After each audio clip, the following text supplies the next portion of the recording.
Je vous remercie, Monsieur le Président. Monsieur le Ministre, en octobre dernier, déjà, je vous interrogeais sur les conséquences délétères pour les relations franco-africaines de la réduction drastique des visas alloués aux ressortissants du Maghreb.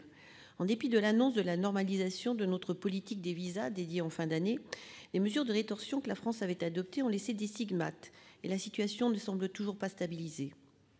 Un exemple, la baisse de 30% du nombre d'apprenants à l'Institut français de Tanger illustre la lente dégradation de nos liens d'amitié et le profond ressentiment de familles pourtant francophones et francophiles qui préfèrent, pour certaines, se tourner vers d'autres pays qui leur octroient sans difficulté un visa Schengen.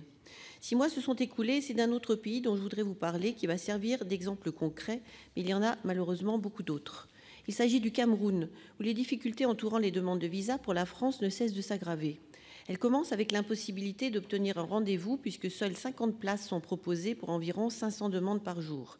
Afin d'apurer les retards, le poste a sollicité des renforts et fait le choix de passer par un prestataire dont la gestion des prises de rendez-vous, dont le numéro de téléphone dédié semble injoignable.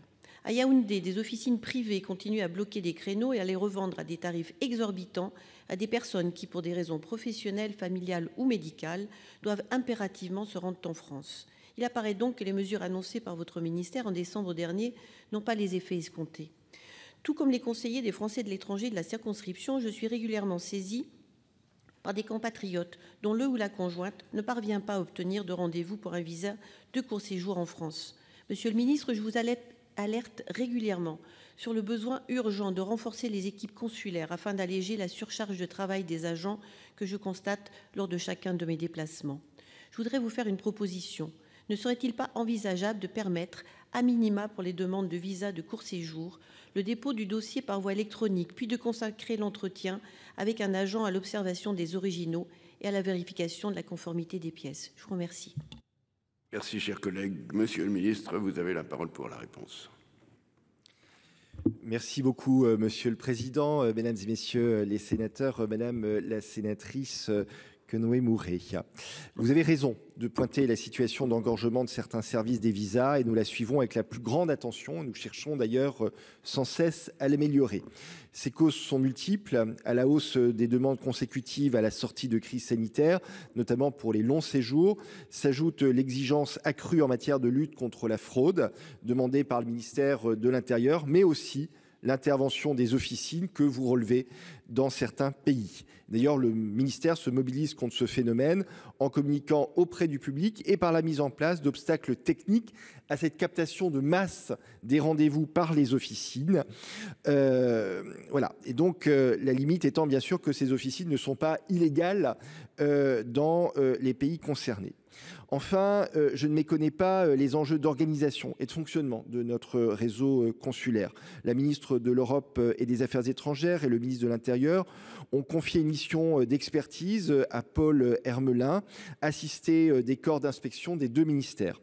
Son rapport vient d'être remis et des conclusions en seront rapidement tirées. Mon ministère déploie aussi des personnels temporaires pour réduire au mieux les délais. Il s'agit également de prioriser les publics cibles de notre politique d'influence. L'externalisation de la collecte des dossiers de demande est en place dans 46 pays, dont le Maroc et le Cameroun, pour l'automne 2023. En récupérant en amont les données biométriques, en assurant que le public soit correctement informé et accueilli, elle permet aussi aux agents consulaires de se concentrer sur leurs tâches régaliennes d'instruction des demandes. S'agissant de la dématérialisation des procédures, France Visa, l'un des 50 projets stratégiques de l'État dans le domaine des systèmes d'information, vise précisément à moderniser la gestion des demandes de visa tout en renforçant sa sécurité.